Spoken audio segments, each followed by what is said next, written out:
Namo tassa bhagavato arahato samma sambuddhassa নমঃ শ্রী ভগবান রহমত সম্যক সম্পর্কে বন্দনা। আজকে কুতুবলং সার্বজনীন প্রাচীন বৌদ্ধ মহাশ্মশান ও সোনার বাংলা বিমুক্তি মেডিটেশন সেন্টারে প্রতিবারের ধারাবাহিকতায় উদযাপিত হতে যাচ্ছে দানোত্তম শুভ কঠিন শিব গান উৎসব।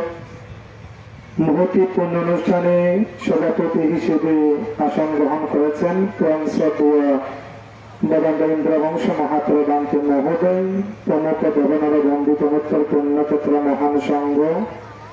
আমি সংঘকে সশব্দ চিত্রে বন্দনা জ্ঞাপন করছি এবং পুণ্যার্থী উপাসক উপাসিকা আপনাদের প্রতি মৈত্রীময় সুআশীর্বাদ পুণ্যদান নিবেদন করছি। যেহেতু সময়ের স্বল্পতা, আমি সময় বেশি ক্ষেপণ করতেছি না। আমরা এপদে অবগত হয়েছি আজকে আমাদের কুতুবলং গ্রামের দেবতান উপাসক তরুণ বড়ুয়া এবং তার সহধর্মিণী কল্পনা বড়ুয়ার আত্মিক প্রদান ব্রতী হয়ে অত্র পুরো কুতুবলং গ্রামবাসীর সকলের সার্বিক সহযোগিতায় আজকে ধনময় কর্মটি সম্পাদন করতে যাচ্ছেন। বিশেষ করে এই ভাবনা সেন্টারটি আমাদের শ্রদ্ধেয় কুতুবলং নবোদয় মন্ত্র বিহারের সুযোগ্য বিহারতিজ্ঞ আমার ওই পরম কল্যাণ মিত্র জ্যোতিলঙ্কার মহাতরা কান্তের প্রতিষ্ঠিত এই বিমুক্তি মেডিটেশন সেন্টার 2-3 বছর হবে মনে হয় এখানে কঠিন শিব গান উদযাপন হয়ে যাচ্ছে। বিগ প্রসঙ্গ এখানে বর্ষবাদ যাপন করতেছে। এবছর ঋতু শুদ্ধানন্দ বিজ্ঞ এখানে বর্ষবাদ যাপন করতেছেন। তাকে উপলক্ষ করে বিশেষ করে আজকের এই দানময় সভা। আমি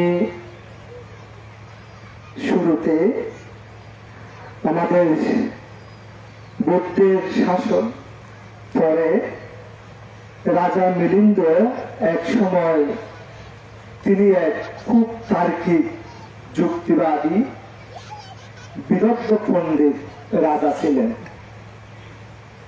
তার তর্কে তার যুক্তি উপমায় টিকতে না পেরে অনেক দিক হিমালয়ে পাড়ি দিয়েছে।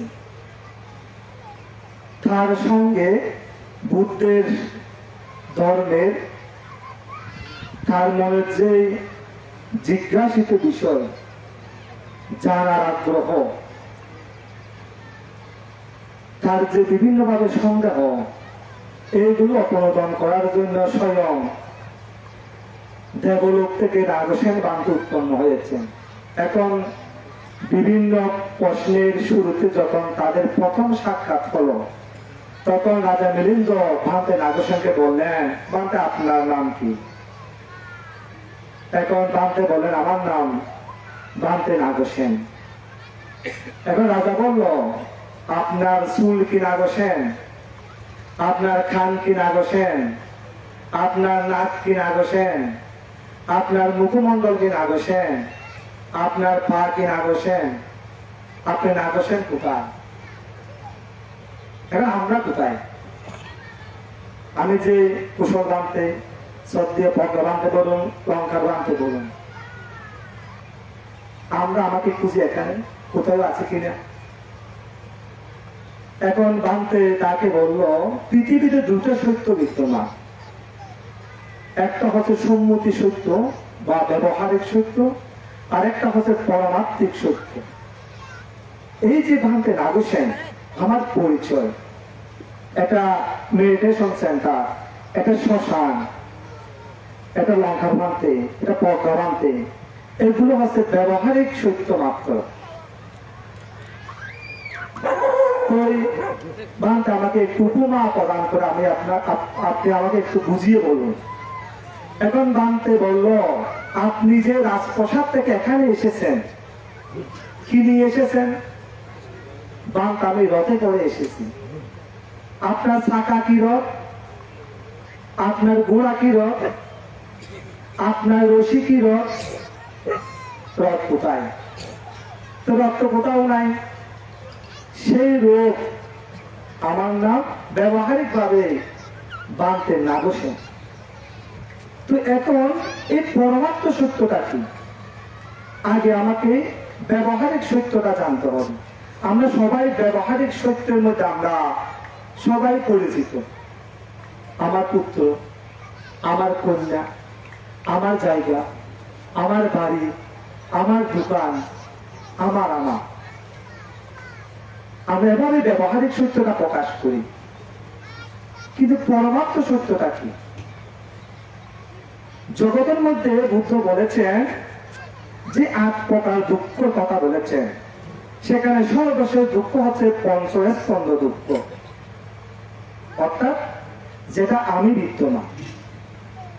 আমার এই ৩.৫ হাত ভিতরে পঞ্চস্কন্ধ বিদ্যমান। একটু বোঝার চেষ্টা করবেন, কারণ কথাগুলো গুরুগম্ভীর কথা। শ্মশানে এসেছেন, একটু তো নিতে হবে, শ্মশানের মর্মার্থটাতে একটু বুঝতে হবে। এই যে পঞ্চস্কন্ধ, এটাকে বুদ্ধ 2টা শব্দেই আবার বুঝিয়েছেন, রূপ আর নাম। পৃথিবীর বিজ্ঞান প্রযুক্তি যত অগ্রগতি হোক না কেন, এখনো রূপের উপরে যেতে পারে না। তাদের যে গবেষণা, তাদের যে পৃথিবীর মধ্যে নৈমিত্তিক পুরো পৃথিবী আমাদের হাতের মুঠোয় দিয়েছে, শুধু রূপকে ধরতে পেরেছে, রূপকে সাজাচ্ছে। সেই জন্য আইনস্টাইন বলেছেন, যিনি বর্তমানে শ্রেষ্ঠ বৈজ্ঞানিক, তার উপর এখনো কেউ নাই। আইনস্টাইন বলেছেন, বিজ্ঞান যেখানে সমাপ্ত, বুদ্ধের ধর্ম সেখান থেকে শুরু। অর্থাৎ বিজ্ঞান আমাকে, আমার চোখের দৃষ্টিশক্তি যাচ্ছে, পরীক্ষা নিরীক্ষা এখন আমাকে চশমা দিয়ে দেখার সুযোগ করে দিচ্ছে। কানের শ্রবণ শক্তি চলে গেছে, হেডফোন একটা দিয়ে কানের শ্রবণ শক্তি ফিরিয়ে আনছে। চুল পেকে যাচ্ছে, বিজ্ঞান বিভিন্ন এখন ওষুধ প্রয়োগ করে চুলের পাকন থামাতে পারতেছে। চামড়া ঢিল হয়ে যাচ্ছে, জরাজীর্ণ হয়ে যাচ্ছে, প্লাস্টার সার্জারি করে নতুন চামড়া লাগাচ্ছে। অর্থাৎ রূপ নিয়ে গবেষণা। কিন্তু যদি আবার মনকে ধরতে না পারেন, বুদ্ধের যে পৃথিবীর সর্বশ্রেষ্ঠ আবিষ্কার, এটা হচ্ছে মন। যদি মন ভালো না থাকে, পৃথিবীর অপরূপ সৌন্দর্য আপনি সন্তুষ্ট থাকতে পারবেন। যদি মন সন্তুষ্ট না হয়, যতই ভালো ভালো শ্রুতি মধুর কথা শুনুন না কেন, ভালো লাগবে না। যদি আপনি মন ভালো না থাকে, পৃথিবীর যতই সুস্বাদু সুমিষ্ট খাবার, রসাত্ম খাবার খাও না কেন, জিহ্বায় ভালো লাগবে না। যদি আপনার মন ভালো না থাকে, শরীরের মধ্যে যত আরাম আয়েস শ্বাস প্রশ্বাস করুন না কেন, সেই শরীর সুখানুভূতি অনুভব করবে না। সেই জন্য বুদ্ধের শ্রেষ্ঠ আবিষ্কার হচ্ছে, মনকে আমাকে প্রথমে ঠিক করতে হবে। সেই জন্য বুদ্ধ হচ্ছে আমাদের পৃথিবীর শ্রেষ্ঠ মনোবিজ্ঞানী, যিনি আমাদের মনকে তিনি বুঝতে পেরেছেন। অর্থাৎ বিজ্ঞান রূপকে আমাকে ঠিক করার চেষ্টা করতে পারে, কিন্তু মনকে নয়। এই যে রূপ, আমি প্রায় সময় সেটা একবারে বলেছি, এই আমার শরীরটা হচ্ছে 4টা উপাদান দিয়ে গঠিত: মাটি, পানি, বাতাস, অগ্নি। আপনার প্রাণবায়ু চলে যাক, আপনার শরীর থেকে তেজস্ক্রিয়া, রাসায়নিক তেজস্ক্রিয়া পদার্থ আপনার থেকে চলে যাবে। এরপর শরীরে যে 6 প্রকার বায়ু আছে, বাতাস আছে, ঊর্ধ্বমুখী বায়ু, নিম্নমুখী বায়ু, পেটের ভিতর বায়ু, পুরো অঙ্গ প্রত্যঙ্গে বায়ু, শিরায় শিরায় বায়ু, ছয় প্রকার যে বায়ু আছে তখন সেই বায়ুগুলো আমার শরীর থেকে চলে যায়। তখন তাকে পানি আর মাটি। যখন আমাকে মাটির ভিতর দেওয়া হয় তো মাটি ওখানে আমাকে শোষণ করে ফেলে, পানি শোষণ করে ফেলে। তো আমি তো আর কোথায়ও নাই। যে শরীর নিয়ে যে রূপ নিয়ে আমার অহংকার, আমি তো মান, সেই শরীর তো আমার নয়। আমি কাকে নিয়ে অহংকার করছি? এটা তো আমার নয়।